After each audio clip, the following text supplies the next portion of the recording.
I just have a really quick question. So I graduated from SC in '97, and when I was there, John Robinson was the coach, Rob Johnson was our starting QB, and Steven Sample was the president. After I graduated, we had Paul Hackett, and then, of course, we had the Pete Carroll years. But when I was there, and in subsequent years, the culture at USC was that we wanted USC football to win a national championship. My concern now is that with Carroll Folt and with the issues we have with NIL, that the priority at USC is not to win a national championship, but rather to spread the money around for all sports. And I don't get the same sense that the culture at USC is as intent on prioritizing football and winning a national title. So I wanted to ask your thoughts about whether you agreed with that or not and why. Okay, yeah, I know you. Listen, I started out by saying I appreciate you and I love you being here, but let me say this to you. I'm gonna ask you a certain question. I want you to answer me. I'm gonna throw this to you. Ready? Who was more? Yeah. Who was more especially with the product on the field? Who would you say was more focused on winning football at USC? Right? You're talking about. I mean, I love, Steven Sample did a lot for this university. There's absolutely no doubt about it. I'm an alumnus, and I am grateful for the prestige, the traction that this school has made over the past 30 years. It's just amazing. But I'm who would you say? So Carroll Folt comes in after having Max Nikias run this damn program into the ground for years.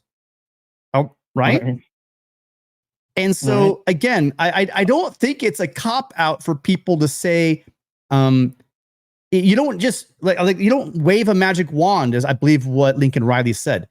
This football program just has, it's almost like the only thing that can stop USC football is USC football. I really do believe that. Well, and the NCAA, when the Big Ten and the SEC say, "Hey, Daddy, come help us. We can't beat these guys. Can you make some bullshit? Can you just make up some crap up and throw in a tennis player and let's get rid of these guys?" Right? Okay. So besides that, there's really nothing that can stop USC football, and I think that's what Lincoln Riley. That's why I put the title of this call-in show is USC can stop USC. Max Nikias and what was ever going on with the leadership at USC, and I'm not talking about academics. I'm just and I'm not talking about scandals. I'm not about anything. I'm just talking about the football product was poor. The choices that were made were poor. Carroll Folt got here. She brought in Mike Bone, who, along with Sosna, brought us Lincoln Riley, man. And people out there that are questioning Lincoln Riley and the hire and this and that, you guys are idiots. Sorry, call me, come at me, wherever you want. It's a great hire, and we're lucky to have him. And then can I respond to that though? Yeah, let me finish. I'm almost done. And then everything else. Then she brings in Jen Cohen, and who's brought together and given Lincoln Riley what he needs to bring the facilities that he was promised. They're bringing in a defensive staff that we know we need to have winning football. I don't know what you're saying is that Carroll Folt is not putting this team and this program in a position to win. We heard Lincoln Riley, and I'm going to take him at his word. When he got here, basically NIL was at nothing. You know what I mean? The facilities were way behind. The roster was below standard. And now we're 2 years in screaming that they're not doing enough in Carroll Folt. I mean, yeah, explain to me why Carroll Folt hasn't done her job. Okay, so Tim, I'll briefly say that, number one, I don't blame Lincoln Riley at all. And I think he's made some really good defensive hires, and I think we should be patient with him and support him to succeed. Carroll Folt is on record saying she wants to win the right way. Carroll Folt prohibited the hire of Urban Meyer and stuck with Clay Helton for 2 more years.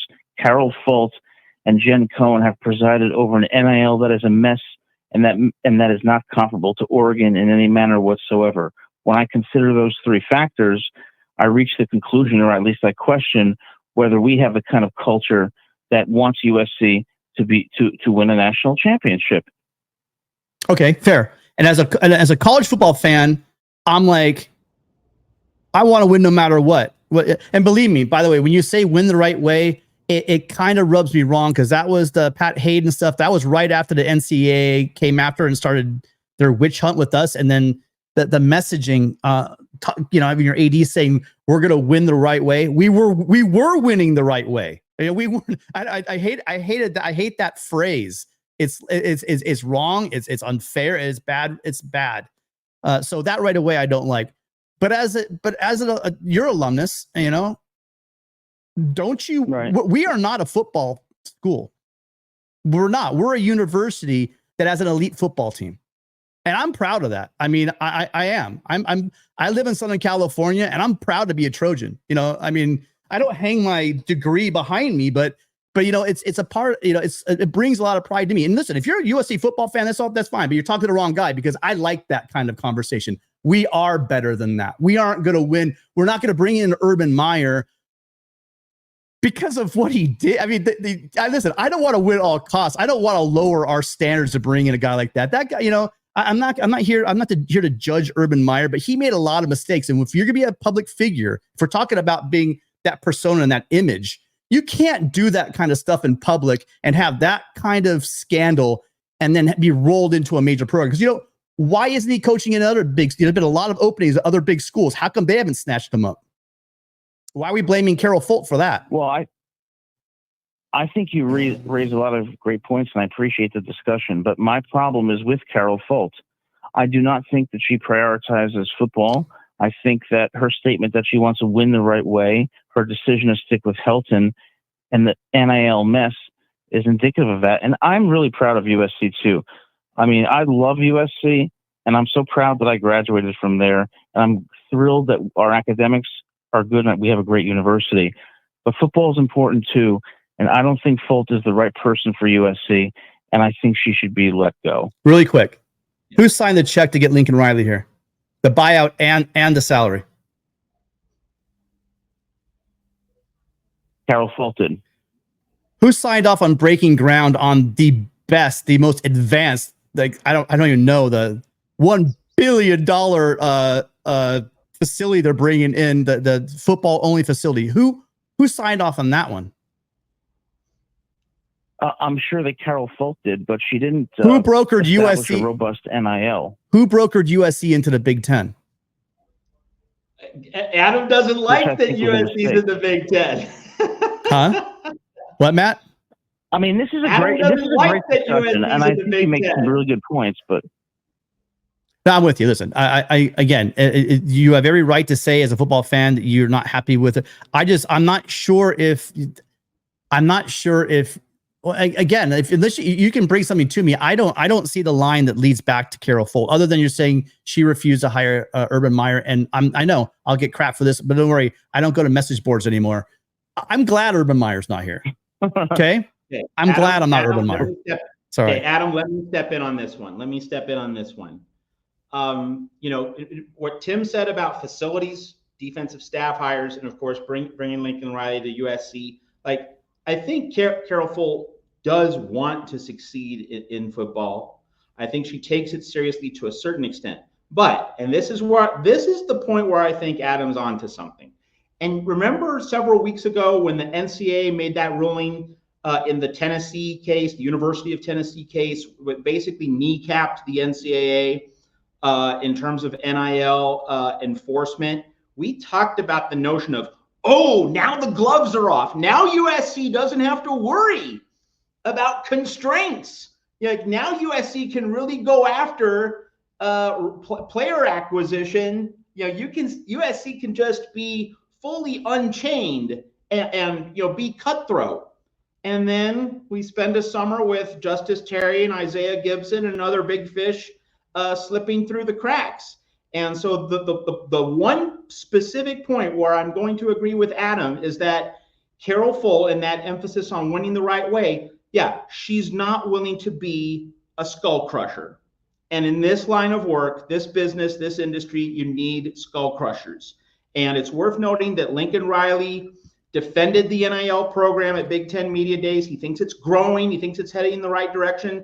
Lincoln Riley defended Dave Emmerich, a guy who a lot of people think, might not be pulling his weight internally. And so I think Adam is onto something with this idea of USC needs skull crushers, and it doesn't have enough of them. I think that's a valid point.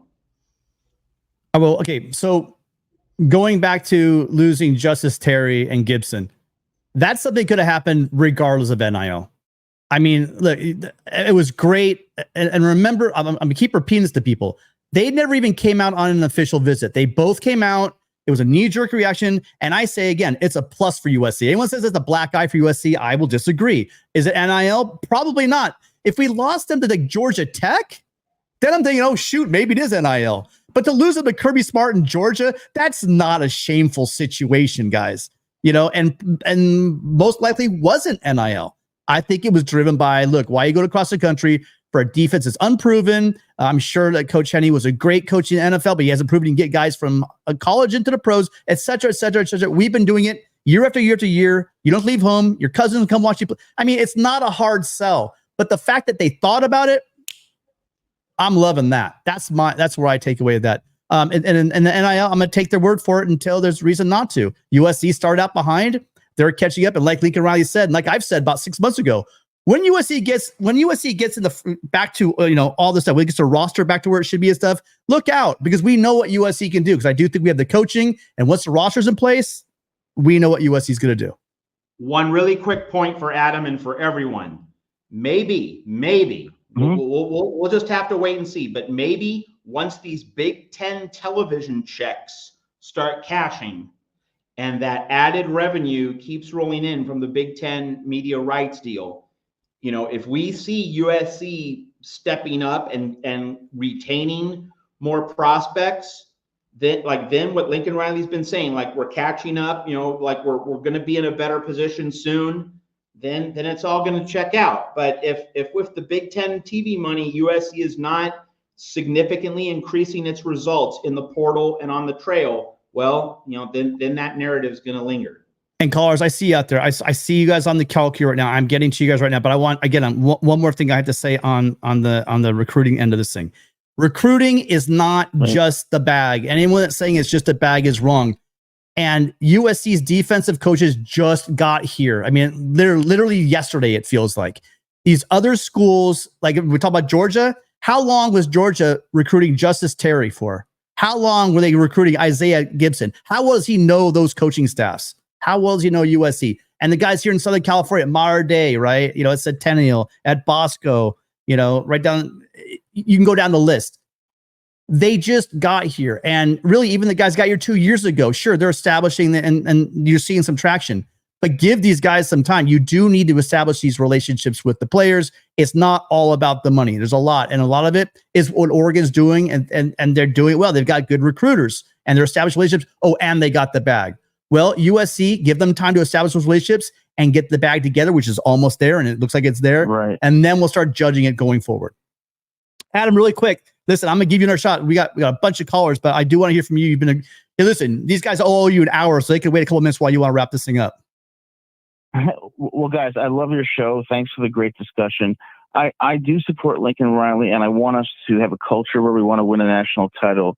I just worry that Carol Folt and the administration may not be as supportive as we need to be, but I hope that's not the case. Thanks again for taking my call, guys. I'll continue to support the show. You guys are awesome. Thank you for everything. Thank you, Adam. Thank you, Adam, for being part. Have a great evening. Yeah. All right. And I will say to you, the one thing I can, got it. Yeah. The one thing I will say is that actions speak louder words. And I think Carol Folt might prove you wrong. So let's give her time. I mean, everything she's done so far, Adam, they haven't been half measures, and they haven't been small. You look at USC where we were before Lincoln Riley got here, and look, and think about it. She got here during she inherited Helton and the mess that was. Yeah. And now look where we are right now. And I think if you give her flowers for what she's done, and now what she hasn't done or she hasn't done yet, it might help you to possibly give her a little more time to get us that national championship, make everyone happy. All right, Adam, thank you so much. Appreciate you calling in. I hope you're right. Thanks so much. Yeah, have a great evening. All right, thank you.